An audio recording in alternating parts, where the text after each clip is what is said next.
Ah, that's good. That's good. Thank you for letting me do the bit. Yeah, you're welcome. So welcome, guys. I'm not here to fucking impress you guys. We already know what this is, okay? Welcome to the RegiCast. I'm your host, Reginald. Joining me today is Raja, one of the OGs. So Raja, welcome in. Good to be here. Thanks for having me. Yeah, thanks for joining. So I'm Demon Blast. I'm gonna do an awkward rant. Just do it. Don't judge me too much, okay? I love it. No judgment. Okay. So first of all, if this is your first time watching this and you're in the OP community, I'm not Benjamin. I'm not Kendrick. Okay. Like, let's not even. I'm not gonna get into all of Raja's random functions. I don't care. Okay. The reason I'm saying this is you can go over there. Okay. I'm telling you, this is free advertising, free real estate for them. Go to ENFP Mail. Benjamin, type up Raja's name. He's a great guy. He has at least 3 interviews out there somewhere. Yeah. So go for that. He's a great guy. And he's going to go all into NI and all that cute shit. All right. We're done. Next. Okay. So the RegiCast, which is my podcast, which I'm very proud of, is a place for me to have really enjoyable and meaningful conversations. That's what this is. All this is. At the end of the day, that's the bottom line. Now, everyone that I've talked to so far on the show is from the objective personality community. The way I described objective personality, for those of you who don't know. So objective personality is a system, or really it's an attempt, honestly, to make Myers-Briggs typology indicator more attractive to the scientific community. That's really what it is. Yep. The way they're doing that is they are encouraging and they are doing what are called double-blind testing, where you take 2 people, do not have them communicate with each other, whether it's separate rooms or just virtual, just don't have them talk to each other. And your goal is to get the same personality type as each other consistently over time for any given individual or group of individuals, okay? And once that starts getting to the level of statistical significance, right, like 60%, 70%, and so on, then they're going to start passing that along to the scientific community so that they can start getting into more interesting stuff like neuroscience, AI, machine learning, genetic testing, all that fun stuff. So long story short, it is not a neuroscientific explanation that we're talking about. It is just pure frameworks at this point with definitions. However, these definitions are really meaningful and very useful to a lot of people, including myself, which is why there are communities built around this. So there's Facebook communities, there are Discord communities, there are YouTube communities. I'm one of the people on that community. And so if you guys are watching this and you're new or you don't fully know what these terms are, there are some links in the description. Okay, they're there to help you. First one, that first link is going to the beginner series that the founders have put together. Okay, there's video and there's text to read. Okay, and I'm pretty sure you can put it on 1/2 speed, so you have no fucking excuse. Go ahead and just watch that, right? Just go through it, familiarize yourself with the terms. Now, if that's too lengthy for you, I also created a YouTube playlist with some of those old highlights, right, from the founders. 5-minute videos, 10-minute videos. I'm trying to tell you, you have no excuse. Put it on 1/2 speed, watch it while you're driving, like get yourself familiarized. There's also going to be a interview that's about 2 hours long at the end of that playlist from a person who had no fucking clue what OP was. Okay, so he's going to be asking most of the questions you're probably going to be asking when you're hearing this stuff. So feel free to check that out if you're confused. Next, and Raja, this is going to be part of the setup. Mm-hmm. Okay, so you see the live chat on the side if you hit comments? Mm-hmm. Okay, perfect. So we can see your comments, guys. I love you to death, but I'm increasingly becoming a bitter FI-SI old man. I might ignore you guys. I'm just keeping it real.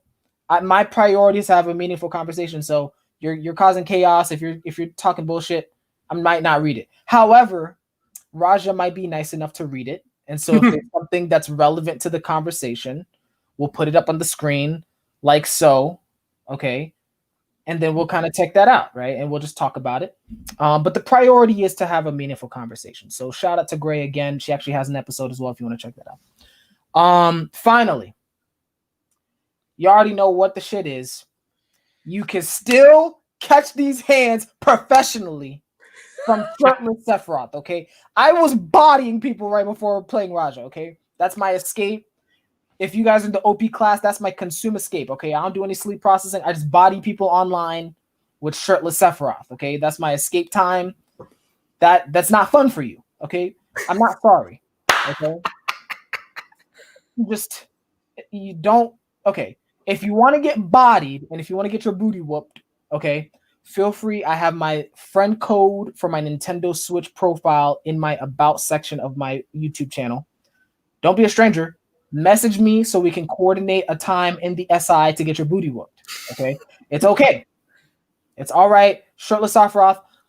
Also, this is honestly more important. You know, we're putting together a game night specifically for the OP community. I got the squad. You know, I'm DE. We got the squad. All right. Team Rocket blasting off. We're blasting some game nights at you. Okay. So we're starting with Among Us and we're going to do some Jackbox parties. Okay. Games. Okay. So that is going to be happening within the next 3 weeks at the latest. We're finalizing the dates. So if you are interested, reach out to me or someone else on that team, especially if you're in the Facebook communities, and just let us know your availability and your interest, because I'm trying to tell you, like, we're going to have fun with or without you. It's just going to happen. Okay. So if you want to enjoy, and especially if you want to meet new people in the OP community and experience OP from a different context, that's going to be happening in the next few weeks. Okay. So just to clarify, what we're asking you is if you want to come jack with us. That's what, just so we're absolutely clear about what is being asked of you. That's exactly, what Roger just said right there. Okay. So come join us. Feel free to message us and we'll be looking out for that. So really great. Special shout out to Leon for getting in his fucking feelings. Okay. So with that being said, let's go ahead and get started. Okay. Let's do it. So Raja, as is tradition. Yeah. We're going to start with some first impressions, man. I don't fucking know you like that. That's fair. That's probably where the best first impressions come from. So I'm curious to hear where your first impressions come from. I have a reputation for being really fucking disrespectful and start fights in the OP community. So okay, so this is my first impression of you, and the reason why you know, I want to do the show, whatever. You fucking speak TE.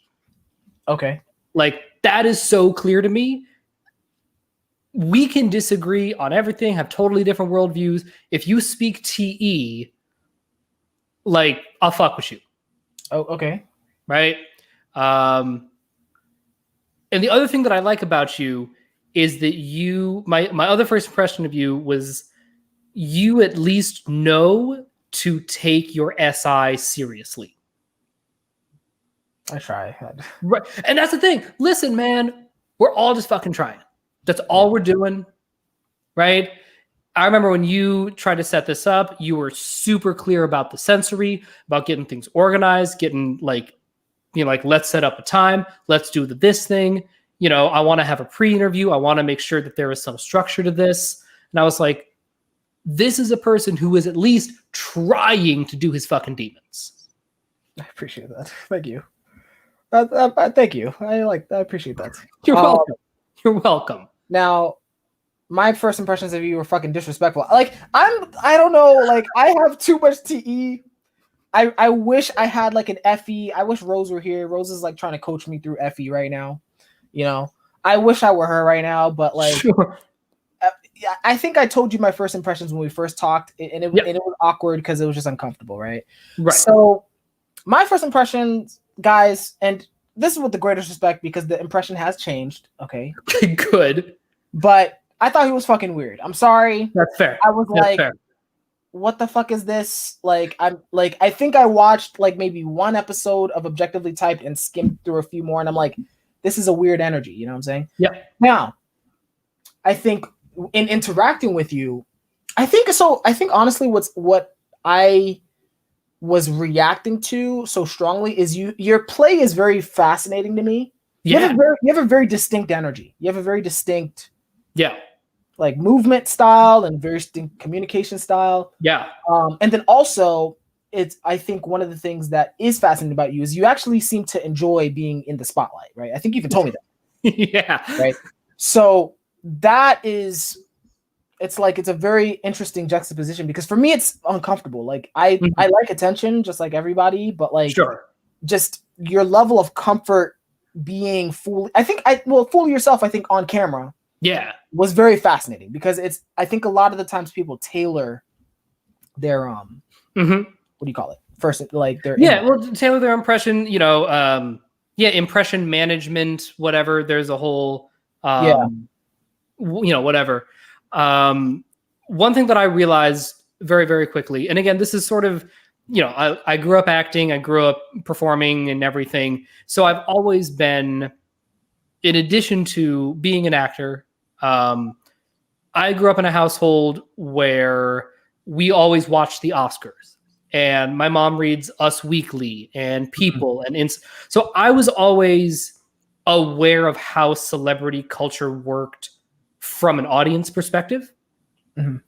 And that's something that's always just felt really natural and really comfortable. And so as I have moved forward in my career and, taken different turns wherever, and sort of coming back to this idea of like wanting to be in the spotlight and wanting to be, there's a great quote from the West Wing where Martin Sheen is talking to Bradley Whitford, who's his chief speechwriter. And he was like, what the difference is between you and me is I want to be the guy and you want to be the guy that the guy counts on. And it's just a different role. It's not even necessarily that one is more important than the other. Both roles are really important, but it was always really clear to me that I wanted to be the guy, and always took that role and archetype really, really seriously. And when I'm doing my own show, whether it's the Objectively Typed show or my Magical Living Live, like my own stream on my Facebook page, it's really important for me to give people insight to what my process is. Because in this crazy thing we call life, nobody has fully formed opinions right out of the gate. Right? And one thing that's really important to me, it's why I film everything in my living room and why I show you my altar and the guitars and my bathroom, right? Because I'm like, listen, this is me thinking in my living room. I'm just articulating everything. Like, you're going to see the raw version of this process. And my hope is that by showing you what my initial stages of the process look like, it will help you feel comfortable about where you are in your process, but also give you some insight to be like, got it. That was a misstep. Great. I actually don't agree with that. I'm gonna go off in this other direction. Right. Fantastic. Right. Do you mind if I ask you a clarifying question on this before we move? Like, yeah, man. Because I never paid attention to the living room thing until you pointed it out. Is everything in your frame intentional now that I'm looking at it? It's somewhat intentional. So I didn't curate the space behind me for the purposes of the camera, but I did place the camera so that it would give the full, so that you really could see, like, I have a Barbie cross stitch that, my good friend Jessica made me. I have a Live, Laugh, Love poster that I look at every day. And I did a couple of episodes where I had like a black backdrop, and it just didn't, the vibe, it was bad. It was weird.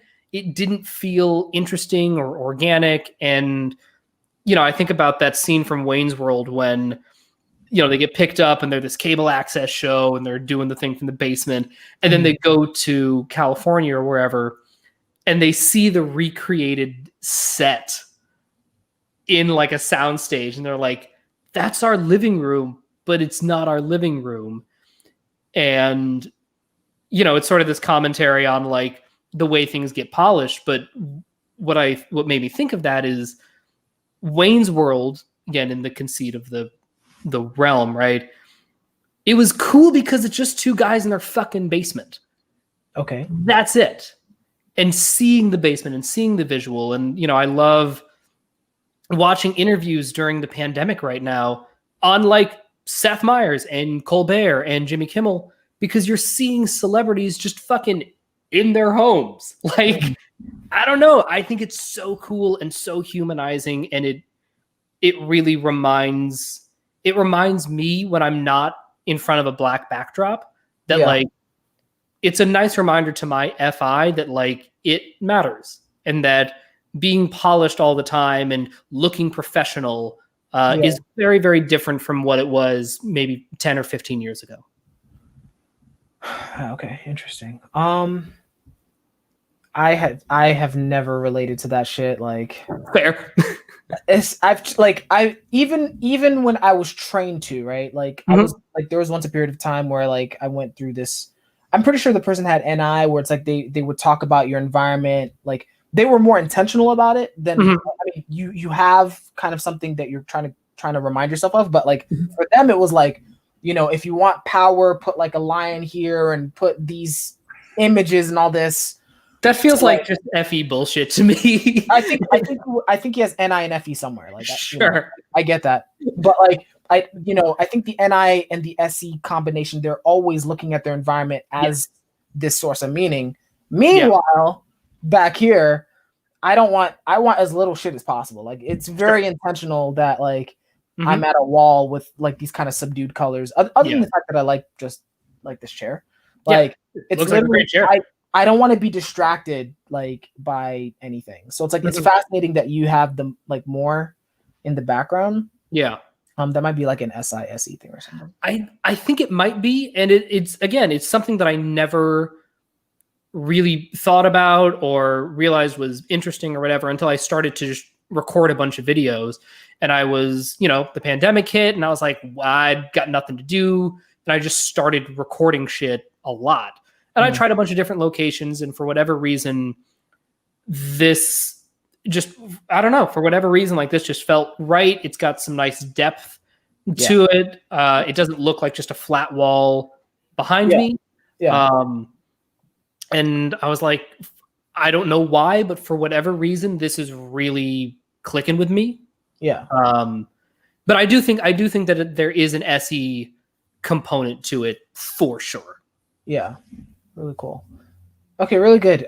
So guys, I'm not going into any fucking OP parts today, actually, probably. Great. Okay. Raja and I planned, meaning Raja planned. So he has some shit he wants to talk to you about, okay? I do. We're gonna get into some real shit. I'm gonna pull up the doc just so we can have a good jumping off point, but we're probably not gonna go into parts too much. Like, I'm letting you guys know right now. So let me actually set the stage on this. Okay. If any of you guys saw the Odom episode I did, you guys are very aware that I name dropped Raja, and there was a reason for that. So Odom, I don't know if you probably have not seen it, Raja, but I have not seen this. Okay, no problem. So I'll give you the context. So Odom, cool guy. One thing that he was telling me about was this notion of schemas, right? So he was talking about how, I think the context of it was, it's like we were comparing sleep, like his sleep and my play in terms of energy level. And he was saying, yeah, like I get really tired and I get really drained throughout the day and blah, blah, blah. And I was like, well, anecdotally, I feel that way too, right? But I still work. And so what Odom was saying was, well, I believe that because perhaps we both have the same energy level, but your schema, maybe due to your programming, maybe due to your OP type or whatever, but your schema says I need to work, whereas mine says I shouldn't. And so it's my schema that's forcing me to expend energy even when I'm just as drained as Odom. Okay. Now, the moment I started seeing what he was doing with this, I was like, oh shit, this applies to OP, right? Right. And so I thought of you because I was like, okay, like in terms of the self-growth, because I was like, okay, Raja, the little I've exposed myself to your content, I've seen you as someone who's very vocal against some of Dave and Shan's approaches to things. 100%. In terms of self-growth, I think if I remember, it's like, hey, why does everything have to be so hard? Why do demons have to be so difficult? Why are you framing it this way? So on. Yeah. And I thought it was a bunch of fucking bullshit at the time. I love it. Guys, I love it. Whatever. But once Odom said that, I'm like, okay, this might be a schema problem where you have two groups of people they're experiencing the same starting point, but their schemas are pushing them in opposite directions. So I kind of wanted to get into your schema of OP. Yeah. Just as a system, one, from the self-growth aspect, two, and then we'll kind of explore from there. So love it. I'll let you blast from here, okay? Let's do it. Oh my God. I get to blast? Yeah. Yes. Okay, great. So this is my before I get into anything. Okay. Let me be very, very clear. If what Dave and Shan are saying and preaching works for you, do not listen to a fucking word I say. Don't do it. Do what works for you, period. Because here's the thing. Dave and Shan love their life. They're kicking ass. They have a great business. They're raising their kid. And their schema clearly worked for them. And my schema and my approach to personal growth would not work for them. If they took my advice, if them 10 years ago were watching my content, they may not be as successful as they are, right? So I want to be very clear that my way is not the only way. It is simply another way that might serve some people better depending on their circumstances. So with that out of the way, my view about personal growth, I think it really does come down to this concept of saviors versus demons. Because I do think that's trackable, and that is something that really did help me just to triangulate what my parts were. But from there, the direction that I went in and the direction that helped me subjectively the most was being able to look at all four of my parts and just going, okay, these are the tools that I'm working with. And my responsibility in any given moment is to use the right tool for the job. And to take away any feeling of, I want to use this tool, I don't want to use this tool is good and fun and whatever. Getting rid of all of that and saying, given the resources available to me, what is the right tool for the job? Because I realized that, let's just say, like, my FI was not so great for a very long time. It just wasn't. And especially, like, my FI has made big strides during this pandemic because it had to. But part of that was realizing, you know what? Trying to TE isn't the right tool for the job right now. So even though I'm not as adept at using my FI as somebody like Stephen Colbert, Anna Kendrick, one of these, lead FI types, Stallone, it's still the right tool for the job, and it's gonna get me a better result than using the wrong tool that I happen to be more comfortable with. So I'm big on taking all judgment out of parts. That's the whole thing. And I'm not into this, like, you have to hate your saviors and tantrum and lean. Like, that doesn't help me. That doesn't help me. And there are, again, if that helps you, if the idea of, like, oh my God, I have to disavow my saviors and I have to, like, learn to hate my NI at first and love the SE and do that mental gymnastics, if that works for you, fucking do it. But I knew that for me, it doesn't and wouldn't work. And the big thing I like to talk about on my channel, Objectively Typed, or, the full blast series on the Objectively Typed YouTube channel, is to try to strip away that judgment and to really just look at what does the situation in front of me ask of me.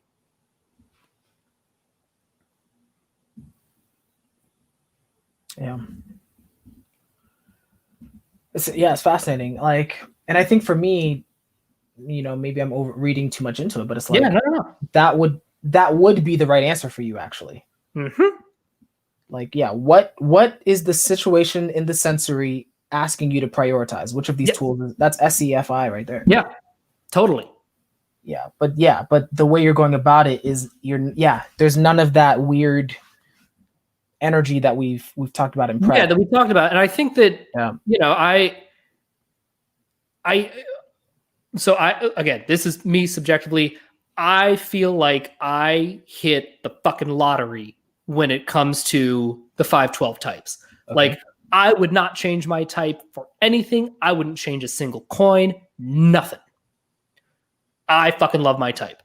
I feel like I'm playing life on easy mode because of my type. 100%.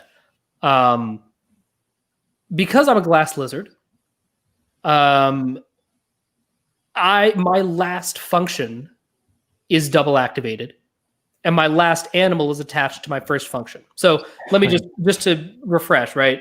Yeah. So I'm an INTJ, again, officially typed by Dave and Shan.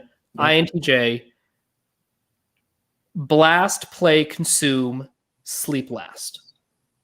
So I'm sleep last INTJ, meaning my lead NI only has one activation.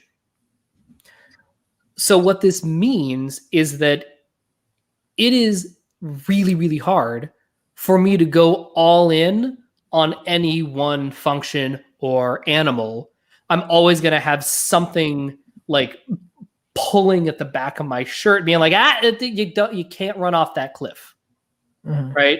Because either my SE won't let me, if I get too far into NI wackadoo land, or if my double activated SE at the bottom just wants to fucking gather to hell, my lead NI is going to be like, calm down. Right. And so I think that it's that because I live in that sleep last, but also glass lizard life. Yeah. It has afforded me the way we, Dave and Shan, they talk about like how much of the board can you see? Yep. Right. They have like their sprinkler analogy, whatever. And because of my parts and just the way that they're organized, I feel like I see a very muted version of the whole board. So there's no one part of the board that I see super clearly or super intensely. But on the plus side, there isn't any part of the board that is just like completely missed. Right. Okay. And so I think that to bring it back around to this idea of like why my schema is so devoid of a lot of this energy of like, you have to hate your saviors, is because I'm like, every function except for my TE, which is in the middle, so it's already a little balanced, I'm using everything in a savior state and a demon state, right? My NI is used in a savior state and a demon state. Mm-hmm. My TE, I can get a little nuts with for sure, but it's in the middle. Right. So I can go back and forth between that and my FI. My double activated SE at the bottom, yes, it's a demon, but it's also double activated and attached to my savior play. Right. My FI, which is single activated, is in the middle. So again, it's not this like massive void. Right. So again, I think that a lot of it is luck. I think a lot of it is, maybe just my SE at the bottom, looking for that sort of impersonal, well, I can either use a hammer or a screwdriver. Don't use a screwdriver when a hammer is the right tool. Right. Okay. So, which is interesting. I guess for me, what would need to be clarified is, so within your schema, right? Mm-hmm. Just your schema is no emotional ups and downs about any function or any animal. Just pick the right tool for the job. Pick the right tool for the job. I fucking resonate with that. Mm-hmm. Now, what I'm curious about though is when, like, under what circumstances for you, in your experience, is sleep the right tool for the job? I'm curious about that. And how do you do that? Love it. It's a really good question. sleep is the right tool for the job. Really, anytime I have to think about my own long-term goals. Okay. Right. If I'm planning something for the future for me, then I have to use sleep. Okay. Right. And let me be clear, my sleep processing is still very clunky. It takes me a long time to do it. Okay. When I moved from, I decided that I was going to leave New York City in really August. I would say August-ish, like late August of 2018. Okay. I didn't leave New York until July of 2019. Okay. So I took a good 11 months to leave New York. Now, I'd lived there for a decade. I spent all of my 20s there. I knew that, maybe my IJ-ness, like I needed to slowly be like, drop my agent, quit my job, say goodbye to my friends, sell my possession. Like there were a lot of sensory steps I had to do.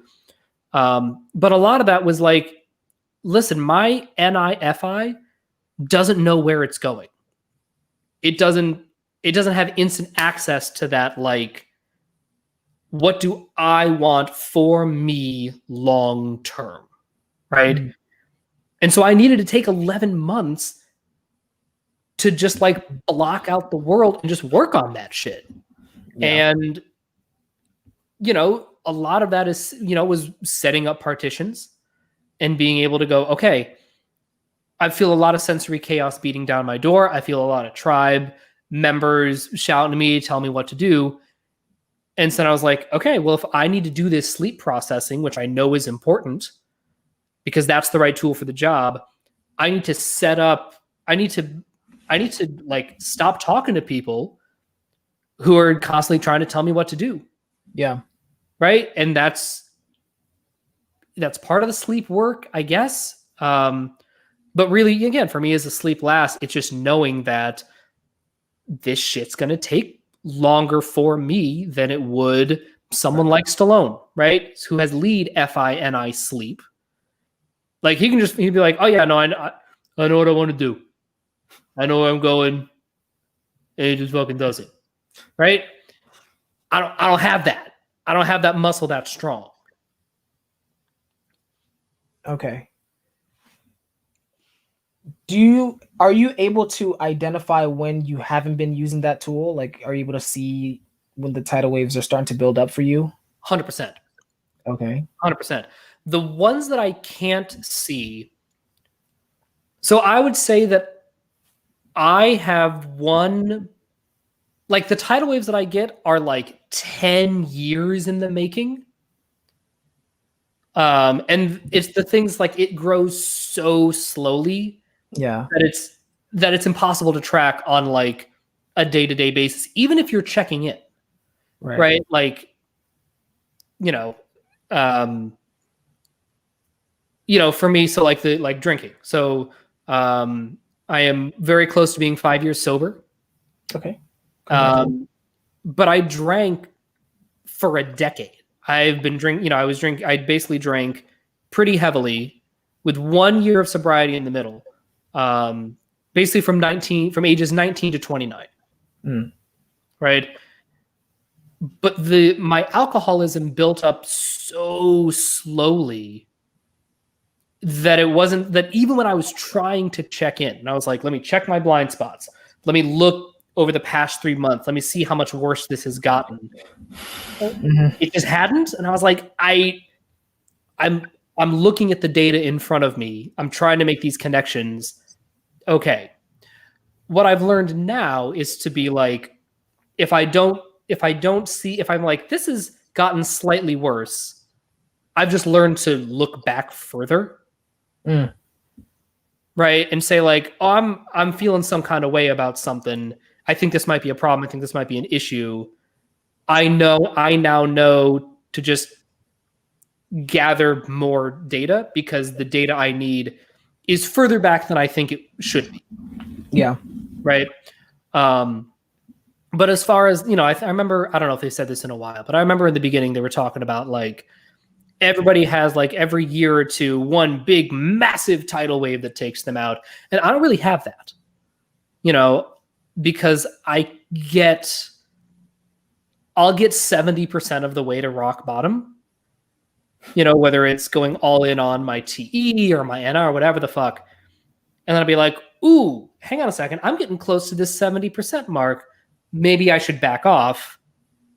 And then it's a very manageable problem. I can deal with it, right away, whatever, to do some reflection, take care of again, use the right tool for the job. But it never gets so out of hand because I'm just quicker at catching it because of my glass lizardy makeup. Yeah.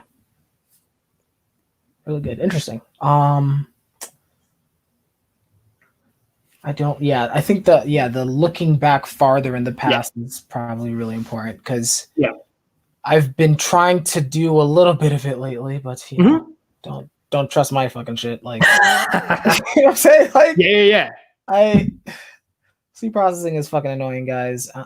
If you're a saver sleep, I'm not sorry. You guys are annoying too. Okay. What's wild is that in this day and age, there's just we live in the information age, like the amount, like the fire hose of shit that can be consumed and played with is so hot. Like, it's not like, listen, I remember growing up, in the late 80s, early 90s. And if I want, like, the most I could do research on was on my Encarta CD-ROM. Right. Like, when there was no League of Legends. The game that I played that was like fun for me when I was a kid was Mario Teaches Typing. Like, that was my computer game because I was like, oh, like I can build up the skill over time, whatever. I can get really good at. And now, incidentally, I'm pretty fast at typing, right? Thanks, Mario. Fuck you, Mavis Beacon. But like, she was the other one. There was Mario Teaches Typing. Oh, okay. And Mavis Beacon Teaches Typing. Sure. But I bring that up because I just didn't have to worry about, like, there was only so much to consume. There was only so much to play with. So I'm a former professional Magic the Gathering player. I've been playing my entire life. I've been playing since 1993. But I played on the Pro Tour in 2005. I won a qualifying tournament and played in Pro Tour Los Angeles in 2005. Okay, cool. Right? When I was growing up playing Magic, the way information was disseminated, like, you just had your play group or you went to your local game store and that was just where you played and how you played. And all you had to do is you just had to be able to beat, the local ringer. That's it. Yeah. Right. And now, I'm sure you understand this, as a professional shirtless Sephiroth player, there's just the amount of time and hours you can sink into just practicing your mechanics, just really getting those combos. One of the reasons I never got really into Smash was that I just couldn't sit there for long enough to get good at it. Straight up. So I can't play I don't play League. I play a little bit of Magic Arena, but just the amount of hours you have to sink into getting tight, right? Like tightening up your skills. It's just higher now. Yeah. And I think that makes it harder to do sleep processing or to give yourself permission to do sleep processing. Yeah, maybe. So obvious that you can always be doing more work. Yeah, I mean, I kind of. I mean, definitely when it comes to, there's a lot more to distract yourself with, or it seems that way. Mm-hmm. I wonder about that though, because I think for me, like, kind of going back to the major point of like looking back further in time Mm-hmm. to see yourself, in some sense, you like, and maybe I'm being a little bit over Yeah. flourishy with my language, but it's like, in some sense, you are as complex as the outside world, right? Mm. So you could, if you wanted to, you could like, and you know, people who are saved asleep do choose that, but it's Yeah. like they would rather live in this world of constantly trying to deepen their understanding of Mm-hmm. the full continuum that they are, Sure. as opposed to the outside world. Whereas it's like, for me, like, it's the inverse. It's like, I don't want to do that, but I'd rather learn about Sure. shirtless Sephiroth or whatever. So it's Right. like, it's almost like, because the inner world and the outer world are equally complex, Mm. it's like Mm-hmm. you basically choose. I mean, that's kind of what Sure. sleep and play are. You're choosing which, or OE and OI are. It's like you're choosing Right. which one you want to like dive into. Mm-hmm. So for me, I'm like, as much as I was hearing you, I'm like, you Yeah. know, No, that's yeah. fair. That's fair. I think that there's also another angle, again, for especially for me, Okay. as somebody who is on the NI-SE axis, Yep. double activated SE, Yep. I am just banana bonkers sensitive to my environment. Right. I am, and that was a big realization that I had during this pandemic and everything was locked down. Shit's still wild here in California, but being like, oh my god, I am way more sensitive to and susceptible to the narratives just in the environment, in my periphery, whatever, than I ever thought. Like mega Darren Brown shit Right. on crack cocaine, right? Which is why if I ever met Darren Brown and he was like, "Do you think that I can trick you?" I'd be like, "Abso-fucking-lutely, Right. 100%." If you wanted to trick me and you wanted to plant shit in my environment to like sink into my subconscious, I guarantee you could. Right. Right. Right. So when I grew up, again, I grew up at a time when the internet was a brand new thing. Right. I remember the transition from America Online without a web browser to America Online with a built-in web browser. It happened in 1995. Okay. Before 1995, you had to go on to Netscape if you wanted to connect to the World Wide Web. Okay. But you could go onto AOL and get their curated news and sports and chat and whatever. I am almost 35 years old, Leon. And so the narrative that I got, right, in the early to mid 90s from teachers, parents, authority figures, the zeitgeist was, this is the most extraordinary tool that has ever existed. It is your privilege and responsibility to soak up as much information as you can that we never had access to. I learned how to play guitar because AOL put in a web browser. Because I was able to type in like, ooh, I want to learn how to play Enter Sandman. And I could just type it in and it would take me to a web page of some dude who wrote out the tab, right, to Enter Sandman or whatever. I didn't have to go buy the magazine with it or whatever. Right. And that was just a thing that never existed before. And that my entire environment and every authority figure and whatever was like, yeah, no. The internet's incredible. Do the internet learning thing. And so then now as an adult, especially in the age of, post 2012 social media, where it's about advertising and algorithms and all that nonsense, I have had to actively unlearn every habit that I built up. Right. So yes, I wanted to, but also my environment was constantly pushing me in a direction simply because of my age and my cohort. Right. So I think that that's worth noting as well. Right. Okay. Really good. I did have a question for you, kind of shifting back to the schema. Have you talked to Dave or Shan about that? A little bit. Okay. I don't. So I do. I do talk to Dave once a month. We send each Okay. other little, life update note things. Okay. That's cute. And I've sort of I haven't like hammered them on it and been like, y'all are doing this wrong. First off, they don't care. So I don't even bring it up. It doesn't matter. Right. But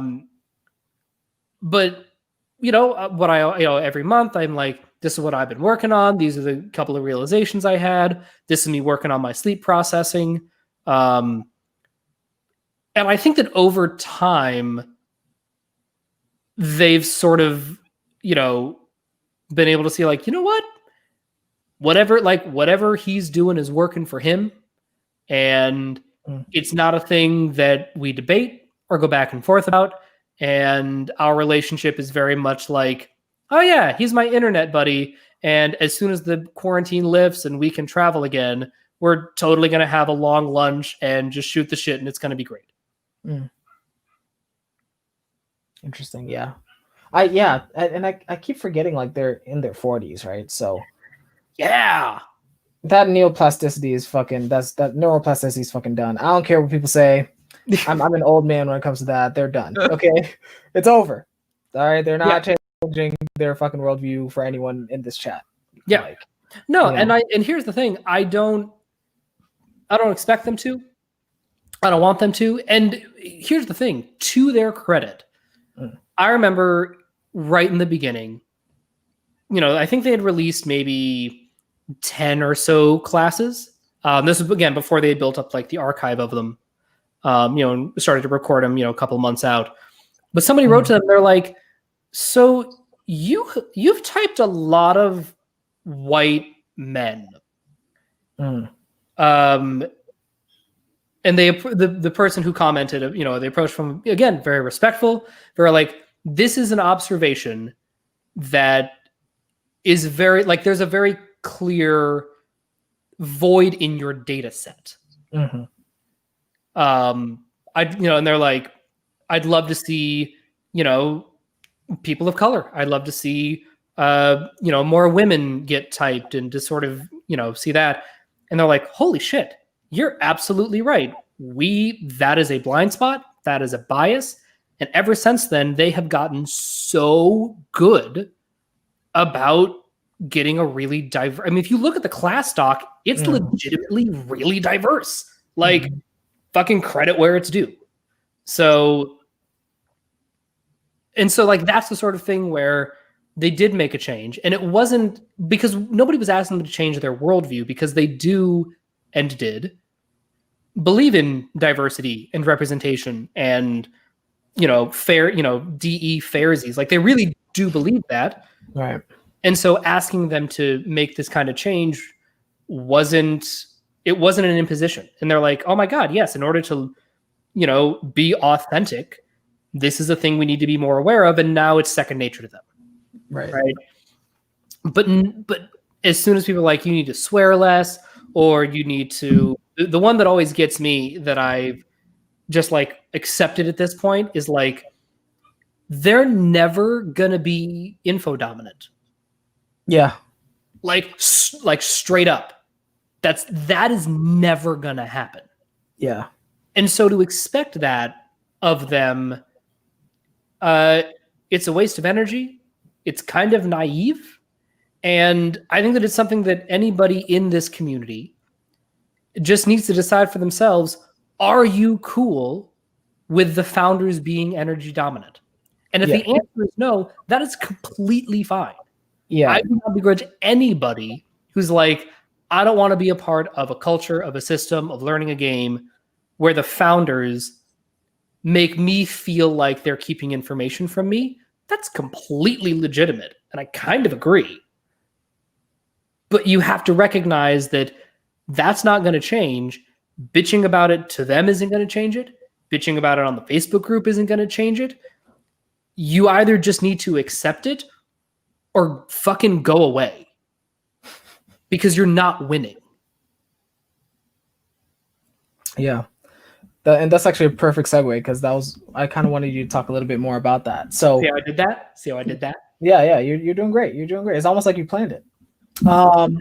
Yeah. So I am curious to see because yes, that like the founders not being info dominant. Yeah, you kind of have to fucking deal with that. Yeah. I kind of wanted you to flesh that out a little bit more because I know during our prep there was kind of this notion of this might never get to the scientific community at all. Like, are you just skeptical that that's going to happen? I'm 50-50. Okay. I'm 50-50. I think that... Wait, so pause. Mm-hmm. So you're saying I have to update my intro rant? I don't want to do that. No. Okay, so here's what I'll say about bringing it to the scientific community. Okay. They've always been very, very clear that nothing is going to get to the scientific community in the first 5 to 10 years. Yes. Right? So, like, I mean, I remember this hasn't happened a lot lately, but I would see people in the first like 3 months, of the Facebook group, of the class, whatever, being like, this is unscientific. This is never going to get to science. They're doing everything wrong. And I'm like, motherfuckers, calm down. You got to understand their timeline, right? That's just not, they know what their timeline is. They know how much content they can create. They know what they can sustain. They are only in it for the long game. So let's just get that, out there right now. Anything that happens in the first 5 to 10 years of objective personality is kind of whatever. Right? It just is. Which is one of the reasons I kind of love being a part of the community, being an admin in the Facebook group, is because it does kind of have a little bit of a Wild West feel to it. Mm-hmm. Right? It's incredibly exciting. But, so bringing it to science, first off, that's a ways off. But I'm 50-50 because I will, listen, once we get to year 7, then I will be able to be like, okay, is this something that others can replicate? And then Dave said something in one of the videos, recent class video. It was about how to get better at typing. Yep. And it was very interesting to me, and it kind of hit me the wrong way. I'm going to be honest. And I'm still processing it. I'm still thinking about it.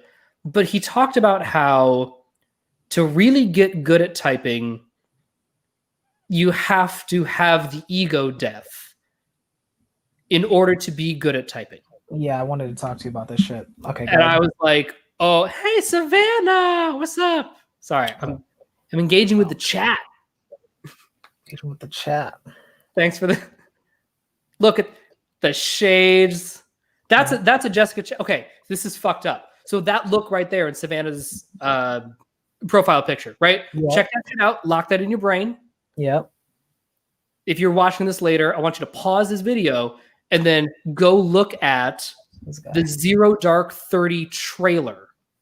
And there's a scene in like the first 30 seconds where she's fucking leaning up against some tank or something with her aviators on, just looking boss as hell. And they're like, she has that look. And Savannah is a type twin of Jessica Chastain, exact 5'12". Hold up. I'm channel checking. Anyone who thinks I'm play blast after this shit, it's over. It's done. That conspiracy's over now. I don't give a fuck. Raja is living proof I'm not some play blast. I've decided that. Anyway, I love it. But anyway, yeah.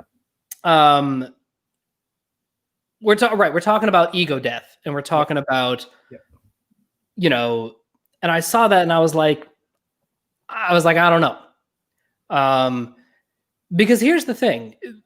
In order for this to go to science, right? Yeah. It has to be something that others can replicate, right? Yes. So just thinking about chemistry, right? If I got to balance an equation in chemistry, or okay, how about this? Like in physics, right? They'll take a piece of wood, right, a board, and then they'll put you know, a ball on it and see how fast it rolls down, or a brick, right? You can test this stuff. The rules are very clear, right? And it doesn't require any, like, I don't need to do any fucking soul searching to be like, oh my God, the aluminum ball rolled down the slant faster than the brick. Don't you though? Fuck. Wait, I don't think I have to pause this. I mean, you kind of do, right? Like at one point in human history, that shit was contested. Right. So let's take the example of like that classic example of like people learning about gravity. Sure. Where it's like everything falls at the same rate, even if something looks or even has a larger mass. Right. People like killed people over that shit. Right. Sure. Oh, that's interesting. Okay. I think that's the ego death Dave is talking about. We're like once the framework is established, there's no more ego death because everyone's agreeing. Right. But if you're entering a space that's unfamiliar to you, and you're trying to come at it with the old worldviews, you're gonna get fucked up. I mean, that's why like inquisitions happen. Not inquisitions, like I guess inquisitions, like witch hunting. Anything that was unfamiliar, people were dying over that shit. So I do think there is ego death that's required. That's why I was like, I know where you were going, but I'm like, no, I think you need. Oh, that's interesting. Okay, so here's what I would say then. Yeah. How about this, right? Okay. So where I think that taking an ego death route is not how I would do it. Let me put it that way. Okay. Right? The reason why I don't like taking the ego death route is because I think that there's so much that is observable in people. Okay. And that's what I'm really interested in focusing on. Right. Sure. So for instance, I think the definition of the terms are really, really clear. Right. Yeah. The definition of observer versus decider, of this versus that. Yeah. Right. But right now, and again, I am confident that in years 5 through 7, I think there's a very good chance of this getting smoothed out, and everything I'm saying right now is going to be thrown out. Okay. Right? Yeah. But right now you have these, two, this is just one example, right? Of like, a savior is the thing that you do all the time. Watch what they're doing 90% of the time. That's their savior. Yes. But, and also, it's not a bean counting game. You can't just watch what they're doing all the time. You have to look for their punchline. You have to look for what they spike about. Yes. Those two concepts are inherently incompatible. Why? Because you can't say it is and isn't a bean counting game. Oh, I see. Right? Okay. So if we're looking for, what are we tracking? Are we tracking the amount of time, and that defines, with savior state and demon state, whatever, we can add that on top of it. But if it's like either we are tracking the amount of time someone is doing something, or we are not. And either one is fine, but right now... Is it that black and white, though?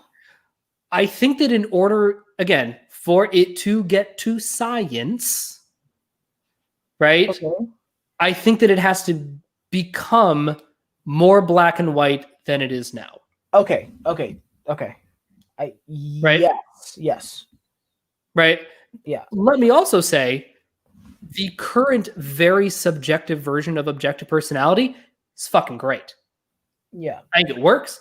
I think that, if you look at the system through the shave-colored glasses, the whole thing fucking works. As soon as you take off the shave-colored glasses, it's problematic. There's some stuff that falls apart. Yes, I agree. Right? Okay. And look, I think there's a very good chance that over the next 3 to 5 years, that stuff is just going to get smoothed out just by the amount of content that'll get generated, the number of eyeballs that just organically get put on it. Yeah.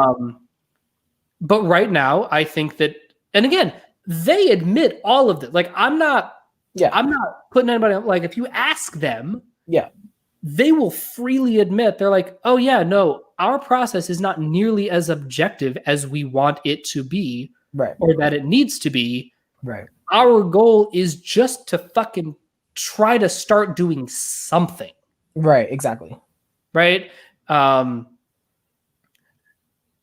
And again, like, they are so clear about that it blows my mind when people criticize them for not being further along. And I'm like, guys, they know that. This is my analogy, guys. I'm any, I don't give a fuck. If this doesn't make sense, if this is land Raja, just let me know. Okay. It's almost as though, so Dave and Shan have invented a game and they're being criticized for not being grandmasters in it. Like, that shit is not guaranteed just because you invent the game that you're gonna be good at it. Yes, 100%. 100%. So, all right. So we're gonna go deep. We're gonna go NI deep into this chess analogy. All right, go for it. Okay, because I love chess, and I recently started learning chess because of the Queen's Gambit, because that shit is fire. Because you're a basic bitch. I know. It's okay. I get it. I will freely admit I want to be the next Princess Checkmate. There you go. Get it. There you go. Okay. I'm not mad at you. And look, I played Magic. I'm a strategy game guy, right? Yeah. I've always been fucking garbage at chess. I mean, like, real bad at chess, to the level of like, how the fuck did you lose that game? And I'm like, I don't know. Like, I'm real bad. Yeah. So I got a chess.com subscription. Okay. I pay $2 a month and I get unlimited chess puzzles. Really? Yeah. Wow. Okay. And not just unlimited chess puzzles, unlimited tailored chess puzzles. It like tracks your elo, gives you level appropriate, rank, whatever. You get a month. Yeah, it ends up being, you pay for a year. I think I pay I think I paid like $30 for the year. Okay. Cool. Anyway, keep going. Anyway. Yeah. My progress here, I can pull it up right now. Chess.com. Puzzles rated. Okay. I have, see if you can see this. Oh, no. No, you cannot. You got to trust me. You might have to do the hand thing. Yeah. I have attempted 3,063 puzzles. Okay. I have gotten 51.5% of them correct. Okay. Yeah. And if you look at my ups and downs, like, there are ups and downs, right? So the game is just too new, and the OP game, I mean, right? Yeah. There aren't hundreds of thousands of puzzles you can just jam through. Right. There aren't entire books written on the OP equivalent of pawn structure. Right. There aren't books written about this opening and this defense and this. Right. Like, the literature doesn't fucking exist. And because Dave and Shan are not info dominant, they're not going to be the ones providing it. Exactly. Right? So, again, this is their game. Mm-hmm. I love their game. Mm-hmm. Right?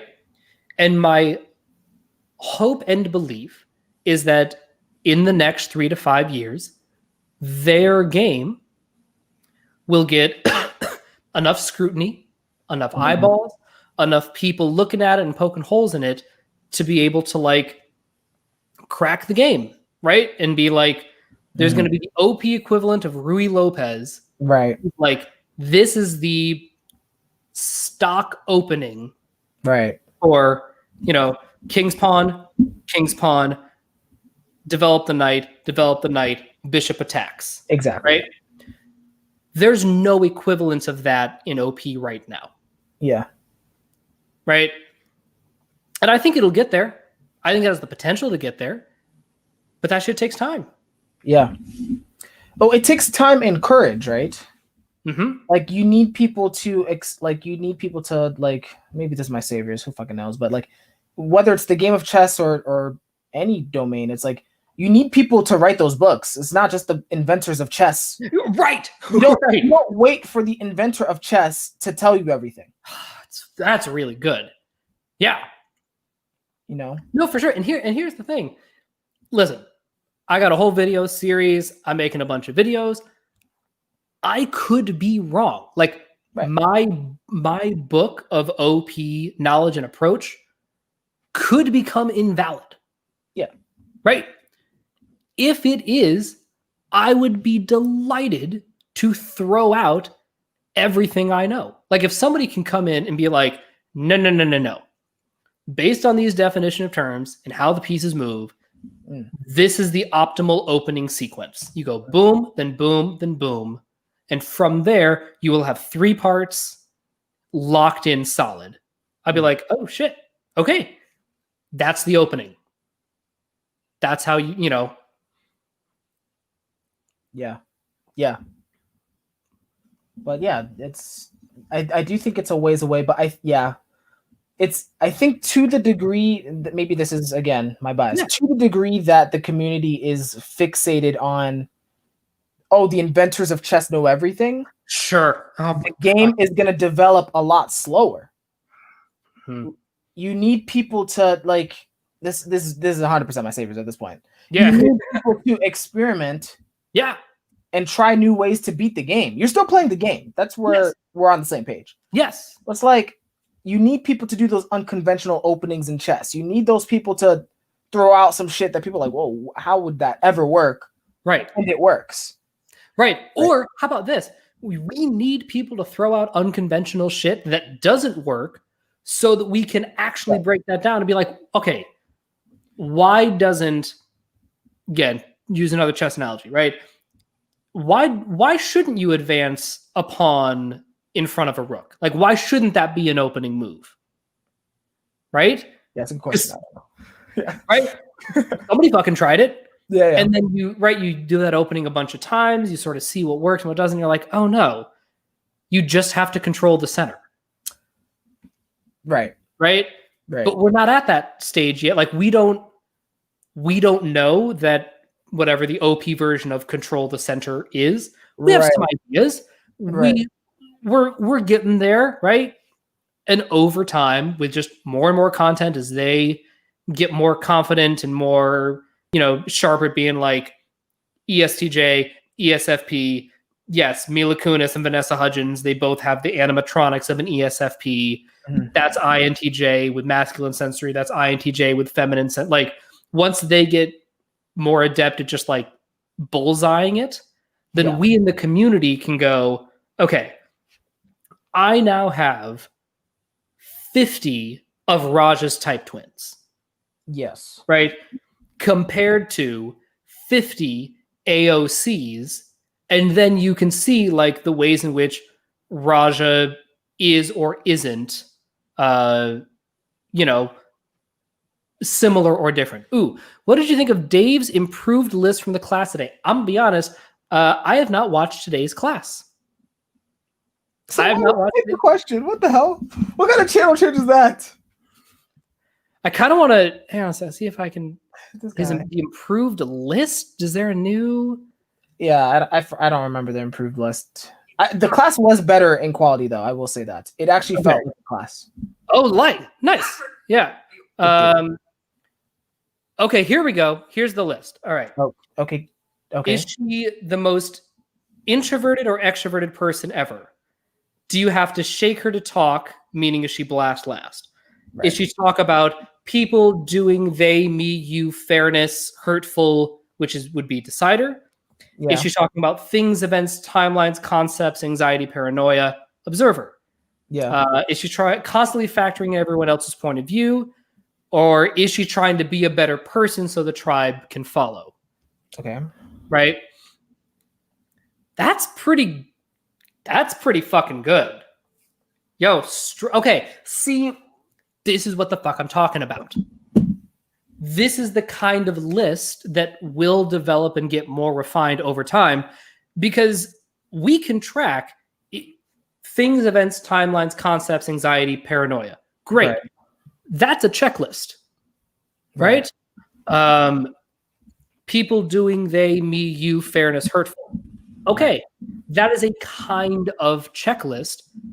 And there's some more for the animals as well. I love it. I don't know how fast I can find it. This would be, I'm like Jamie and the person being interviewed at the same time, if this is Joe Rogan land. I know. All right, I can't find it, but I will take your word for it. I definitely, but that's what we're looking for. So clearly they're on the road. Clearly they're on the road, and that's actually, thank you for like bringing that up and making me go gather that, because that's a really important thing to be mindful of. And I want to address one other thing. I've observers talk mad shit. That's just a thing. We do love talking shit. There's something that I have been observing in the community that I want to talk about. You got some tea. I got some tea. All right. I want to hear it. Is it disrespectful though? It's not as disrespectful as I want it to be. Fuck. Like I wish. Like I want to. You shouldn't say it then. I want just really disrespectful stuff. Just really disrespectful shit. I wish. There's a trend that I have noticed. Okay. When it comes to pathologizing people based on their type. Okay. Right? Meaning, I've been seeing a lot of chirping going around where it's like, oh, you did this, haha, you're such a blast last. Yes, I've seen that. Right? Or, haha, clear, like, this is evidence that you're asleep last because you did X, Y, and Z. Yeah. And I want to be real clear that, like, I don't play that shit. I'm not here for it. I don't like it. I don't think it's helpful. I 100% have done it though. So listen, I'm getting called out, guys. I'm getting dragged on my own show. It's okay. Rose. Now here's the thing. It started out like the OP, like that was a part of the OP culture, like really early on. Yeah. And that's something that I think that we can be better about. Right? Because I think that language like that, and I think that attitudes like that discourage growth. Yeah, sure. I think they do. And I think that there's a really, really fine line between being self-effacing in a way that is helpful and fun and lighthearted and accessible. And in a way that, again, like really stunts your growth. Like one thing that I've really tried to be more cognizant of is to not call myself or others idiots. A sleep last idiot. Like, no, we don't need to do that. Right? We don't need to make fun of the blast lasters. We don't need to make fun of people who have any or, masculine sensory or feminine sense or whatever. Right? Oh, I like that. I like that comment from Gray. It's more important to know who you're talking to. I can sass Reggie about sleep last. There it is. I can sass Reggie about sleep last and vice versa because we have that relationship. Don't go after randoms on the internet. Like, you don't fucking know them. Yeah. Right? And they might take it wrong. I think that's something that I've been seeing a little bit more crop up in the community lately. And at least for my part, like, I just want to quash that shit. Like, I'm not here for it. I don't think it's helpful. If you have a particular relationship with somebody where you can sass each other, where like you know what you're doing, and it really is meant in good fun and it's understood. Yeah, I love it. I would personally contend that kind of language is often less useful than you might think. But like, if you have that relationship, do that. But don't go for people on the internet. Don't, because here's all that's going to do. It's like making fun of a kid wearing a helmet when he's riding his bike. That kid is never going to want to fucking wear a helmet again when he rides his bike. When you see a little kid wearing a helmet when he's riding a bike or skateboarding, you always say, yo, I fucking love that helmet on you. That's just what you say, because that's going to get him to wear a helmet every time he rides a bike. And if he gets in the habit of wearing a helmet, he's going to feel more comfortable taking risks because he knows he has that protection, right?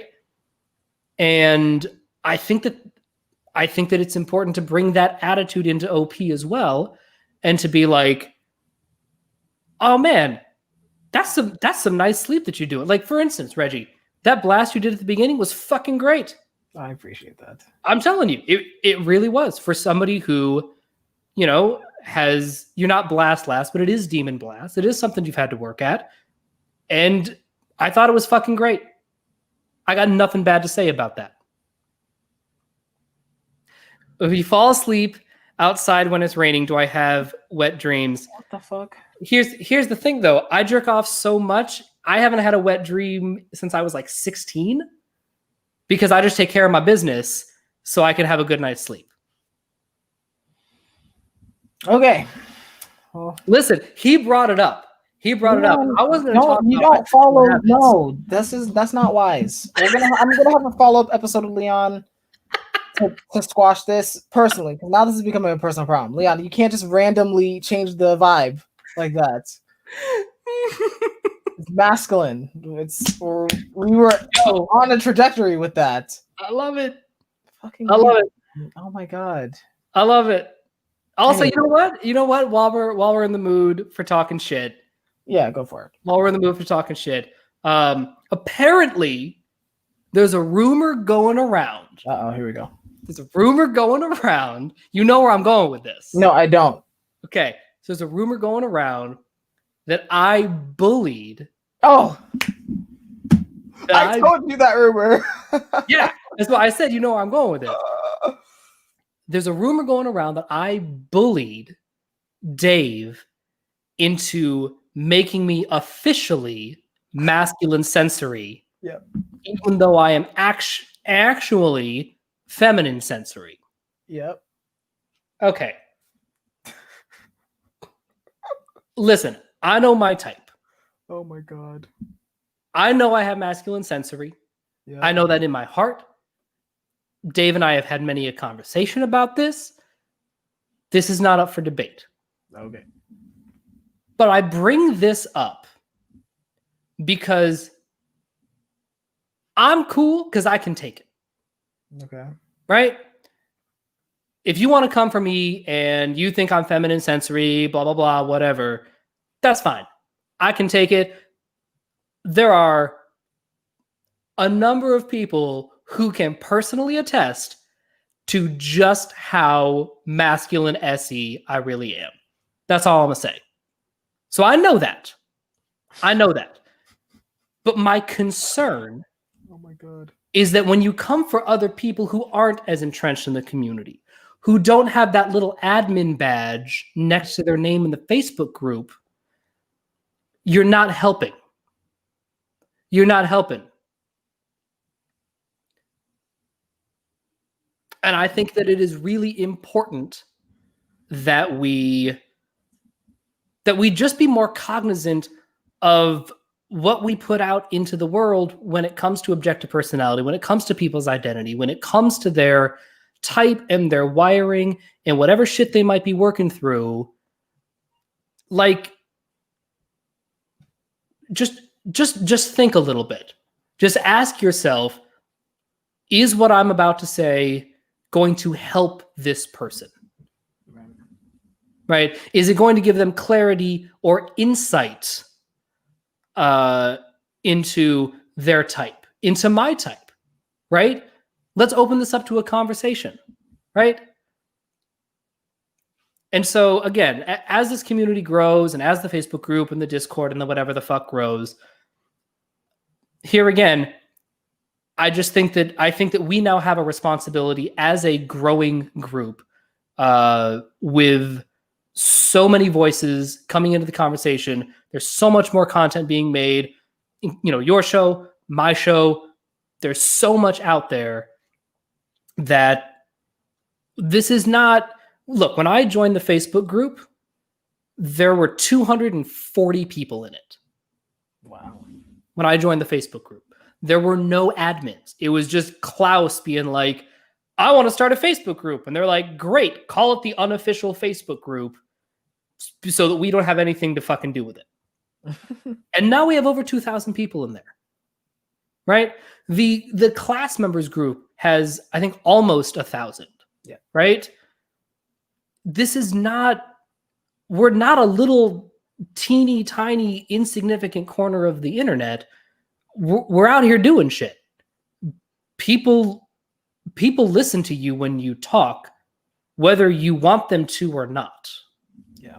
So here again, if you want to have a private conversation with somebody, being like, listen, bro, I don't think you're feminine sensory, I don't think you're masculine sensory, and I think you'd be able to make better strides in your life by just hearing me out and looking at yourself as feminine sensory. If you want to message me that privately, or somebody that privately who who you've built a relationship with, that's one thing.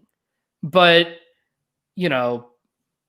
questioning people's types and giving them all sorts of crazy shit in their head when they're just maybe hearing about some of this for the first time themselves, it's not helping. It's not helping, and I'm not here for it. So, hope y'all enjoyed those third-degree burns from all the tea that I'm just spilling all over the place. This is why you never gossip to someone with TE, guys. Don't ever do it. This is you don't do it. I'm just letting you know right now. Like, I didn't mean for you guys to get disrespected like this. I enjoyed it. I try to keep it in confidence with Raja to talk shit, but he, just don't gossip to someone with TE. I'm trying to, because everyone's gonna know. And then Rose is like, I thought Effie gossips. Rose, I'm probably the biggest gossip out of all you guys. I talk shit about everyone in this chat, in this group. Jesus knows everything. Like, I'm trying to tell you, that dude, he's heard everything. All right. Now, Roger, is there anything else on your OI box that you want to share? I'm trying to think. I think that's the only disrespectful stuff. That's the only stuff that's going to be like disrespectful enough to fit the tenor of this show, for sure. Okay. But now here's the thing: in true double decider fashion, right? The double decider, right? We kick the ass of the tribe, but then we say why they're awesome. My life would not be the same if it were not for OP and the OP community. It is the community that I feel the closest to. It is overwhelmingly so supportive and warm and caring, and like, I consider you guys, very, very, very close friends. We are very much all in this together. We have a shared purpose, and this is what's crazy. This feeling of shared purpose with people truly from around the world. Like, that's fucking wild to me. Like, I love that. And I think that it speaks to the universality of objective personality. The fact that this isn't, this only applies to you if you grew up in New Mexico or in Southern California, or, if you lived in America, then this fits for you. No, there are people in, Norway and Sweden and Australia and, Nigeria, like all over the world doing the OP thing and being part of this community, engaging with the community, engaging with the content, growing, helping other people grow. And I think that it's a really beautiful thing. And, the reason why I get so frustrated sometimes with it is because I think some people don't realize the influence that they have. You know, and it's not that they mean to talk shit or they're being malicious necessarily. I think that a lot of people just think that their sphere of influence is smaller than it actually is. You know, and to bring it around to this concept, I love this concept of responsibility that Dave and Shannon have started to talk about. I think that's so important. And I think that I'm not saying that we have to be perfect, but I think that it's so important that we take responsibility for the things that we say and take responsibility for the mistakes that we make and for the times that we act out or, you know, talk shit for no reason or act out of spite or frustration or whatever. That's just going to happen. Like, humans going to human, and especially humans who are on this path of growth. But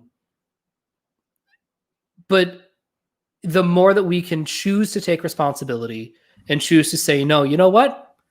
I did say that. And I you know, looking back on it, listen, there is so much shit that I have said over the past 15 years that I'm like, that's problematic. My entire MySpace blog, I personally nuked from the internet when MySpace switched over to their new form, whatever. They're like, we're getting rid of blogs, but we're going to upload everything in a text file. Yeah. So that you can have one last look at it. I read that shit, like this stuff that I said when I was 20 or 21, and I was like, oh no, that can never see the light. Like, nuke that. It is so problematic.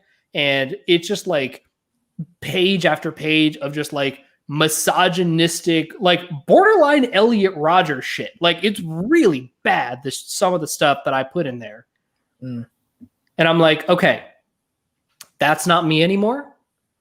I can acknowledge, you know, why I needed to go through that mindset to get to where I am now.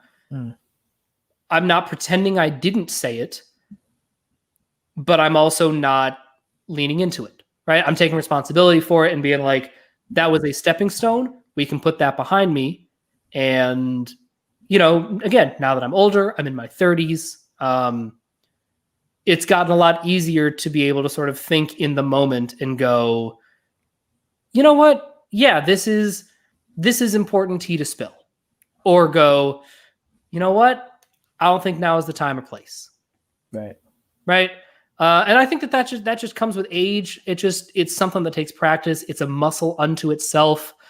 We're all getting better at this. We're all learning how to live in a digital era. None of us are going to do it perfectly. And so, you know, I ask that I guess, you know, I want to end on this. I think it's so important that we give people the benefit of the doubt. I think that if there's one thing, if you're listening to this, if you're like, what should I do? Give me some advice, whatever. You will get so far by giving people the benefit of the doubt. And if you end up disagreeing with them, that is totally fine. But just taking those 30 seconds to go, oh my God, I totally see why they did that, why they believe that, the things that could have informed their worldview to make them act that way, make them be that way. You can still choose to like not associate with them, right?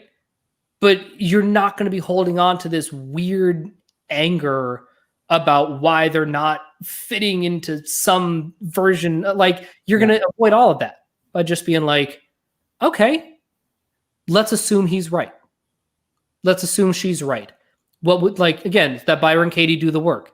Is this true? Is this absolute? Like, do you know that it's true? What is the right? Like, just sort of doing this, you know, doing that sort of quickly in the moment. Yeah. And then if you're like, no, you know what? It's time to spill some fucking tea. Then you're like, you know what? Yes, I did the process. I thought about it. I'm considering my sphere of influence. And I got a big old pot of tea that we're just going to spill all over the place.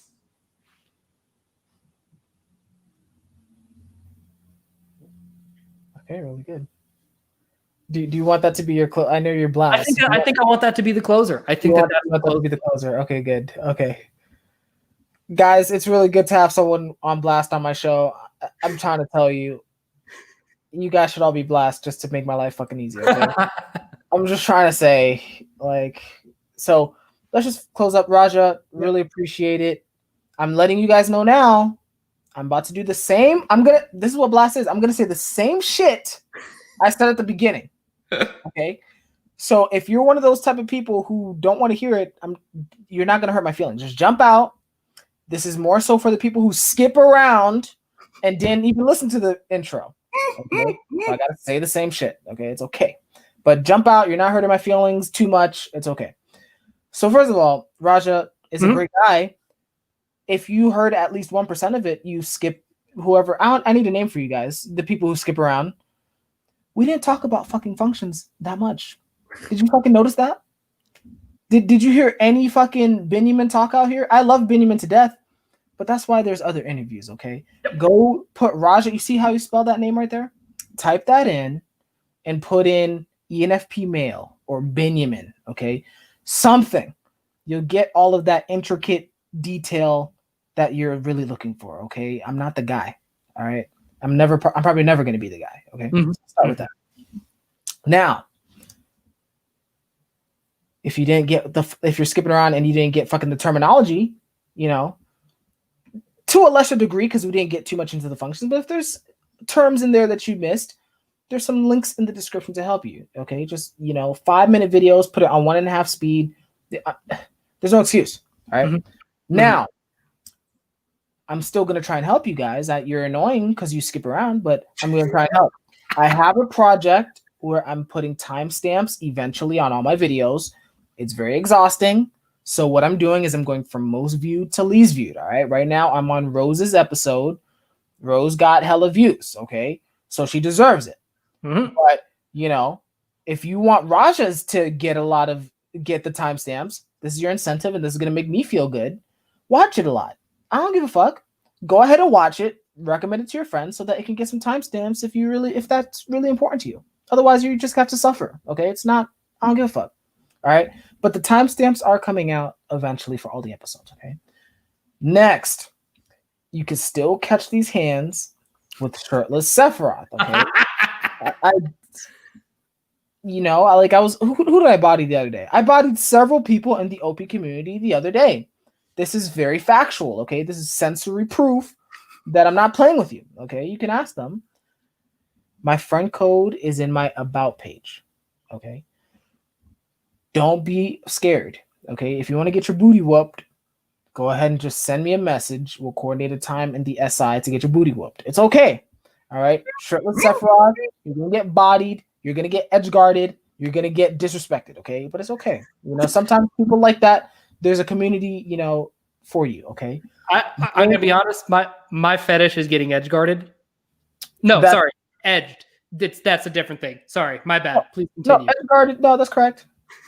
You'll get edge guarded. I'm about to slash the fuck out of you guys. It's okay. I'm like, Raja just admitted it live, okay? Yep. He likes being disrespected. I have an edging fetish. It's not a secret. It's not a secret. It's just what I'm into. I did not expect you to go there. That's funny. Okay. Now, game night is also coming out. We're going to Among Us, assuming the servers are going to work out for us. But we're also going to have some Jackbox party games as well. So if you're in the Facebook communities, Discord communities, be on the lookout for those announcements. Reach out to us. Let us know your availability so we can finalize the time. And so we can get this going. I think this will be really fun. I know a lot of people have shown interest. It will be really meaningful.